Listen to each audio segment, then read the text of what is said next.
Hi student. तो हम आज अपने चिल्ड्रन एंड स्पोर्ट्स के नेक्स्ट टॉपिक के विषय में चर्चा करेंगे। फैक्टर इफेक्टिव मोटर डेवलपमेंट, यानी कौन से कारक हमारे मोटर डेवलपमेंट को इफेक्ट करता है, प्रभावित करता है। तो उसमें फर्स्ट है biological factor. Biological factor are related to genes. Their factor are know as heredity और जेनेटिक फैक्टर, यानी बायोलॉजिकल फैक्टर हमारे जीन से रिलेटिव है, जो कि इसे हम हेरिडिटी या जीन फैक्टर के नाम से भी जानते हैं। The genes which we get from the our parents responsible for various types development including motor development. ये जो जीन्स होते हैं वो हमारे पेरेंट्स से मिलते हैं, जिसमें तमाम प्रकार के जो डेवलपमेंट होते हैं वो इसके रिस्पॉन्सिबल होते हैं, जिसमें मोटर डेवलपमेंट प्रमुख है।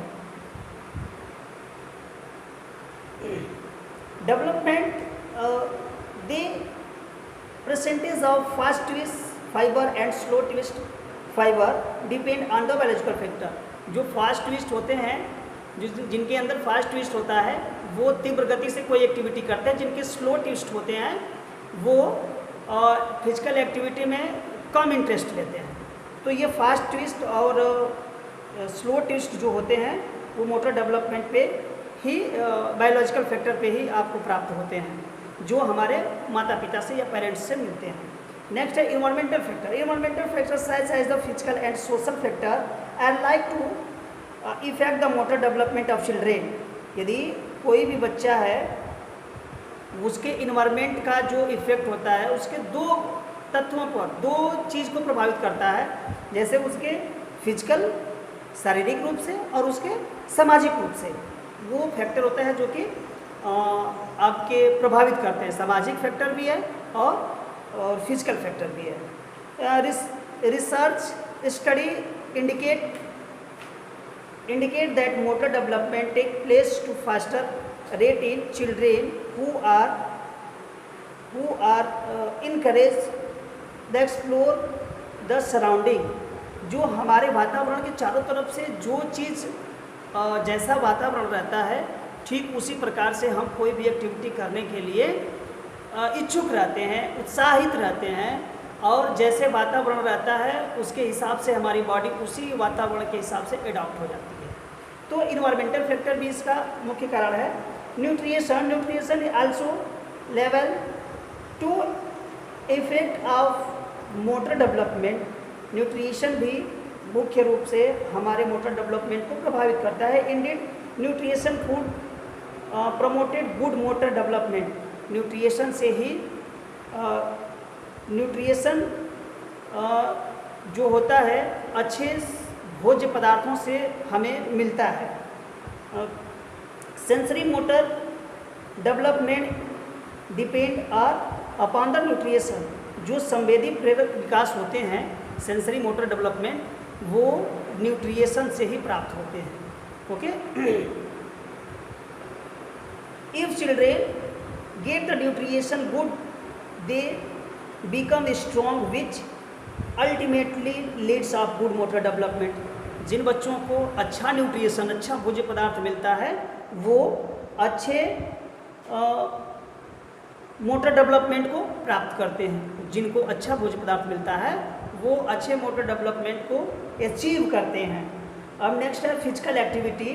Taking a part of regular physical activity enhance the motor development of factor rate, faster rate.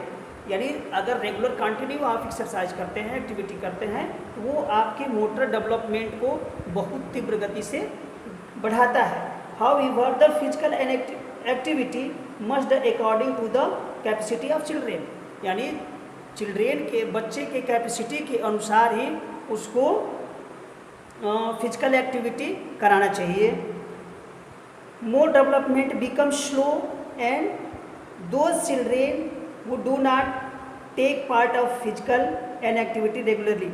वे बच्चों की कार्य क्षमता बिल्कुल नहीं बढ़ सकती जो कि रेगुलर एक्टिविटी में पार्टिसिपेट या भाग नहीं लेते हैं। उनकी जो कार्य क्षमता है, उनकी जो मोटर डेवलपमेंट है, उनसे हमेशा कम रहेगी जो रेगुलर किसी भी गेम में या किसी भी फिजिकल एक्टिविटी को हमेशा करते रहते हैं, तो इसका फिजिकल एक्टिविटी भी एक मुख्य कारण है। अब अपॉर्चुनिटी मतलब होता है सु अवसर। तो जिन बच्चों को यानी दिया है कि it is well known effect of children who get a impulse opportunity do more the more physical activity of the like who have better motor development. जिन बच्चों को अगर पर्याप्त अवसर दिए जाते हैं या पर्याप्त अवसर मिलता है, उनका मोटर एक्टिविटी जो होती है, फिजिकल डेवलपमेंट होता है, बहुत अच्छे से होता है और बहुत तीव्र गति से होता है। तो अपॉर्चुनिटी भी यदि बच्चों के लिए पर्याप्त अगर बच्चों किसी भी बच्चे का यदि पर्याप्त विकास करना है तो उनको हमेशा किसी भी एक्टिविटी में, जिस एक्टिविटी में वो इंटरेस्ट रखता है, उस एक्टिविटी में उसे अवसर यानी अवसर प्रदान किए जाएं तो उस बच्चे का मोटर डेवलपमेंट बेटर होता है।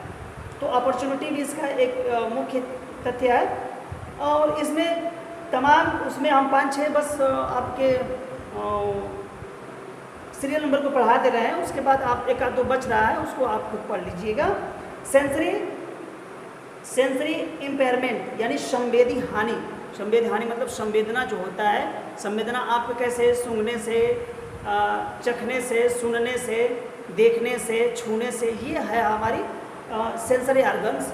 तो जिनके ये डैमेज रहते हैं वो फिजिकल एक्टिविटी में वो अच्छे वर्क नहीं कर पाएंगे, उनका मोटर डेवलपमेंट अच्छा नहीं हो पाता है।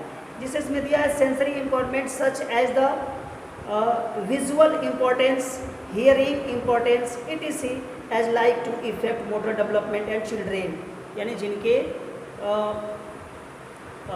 जिनकी कमी विजुअल यानी देखने की जिनकी कमी क्षमता होती है, सुनने की जिनकी कमी होती है, और ऐसे तमाम हमारे जो सेंस होते हैं, सेंस ऑर्गन्स होते हैं, अगर वो वर्क अच्छे से नहीं करते हैं तो हम फिजिकल डेवलपमेंट नहीं कर सकते।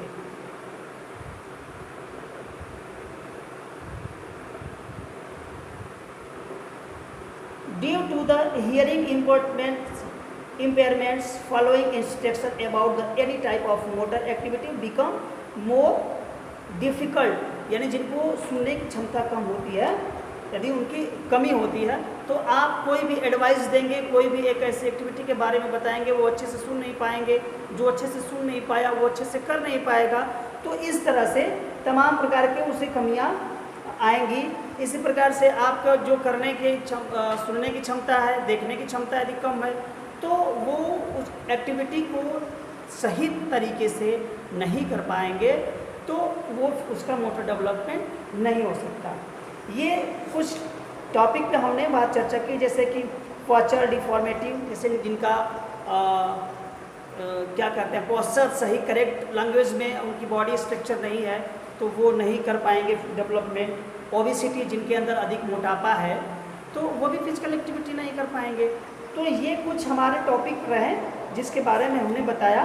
और इसके बाद हमारा नेक्स्ट टॉपिक रहेगा कॉमन पोस्चर ऑफ डिफॉर्मिटी। तो आप तब तक इसको रिवाइज करिए, ठीक है। Thank you.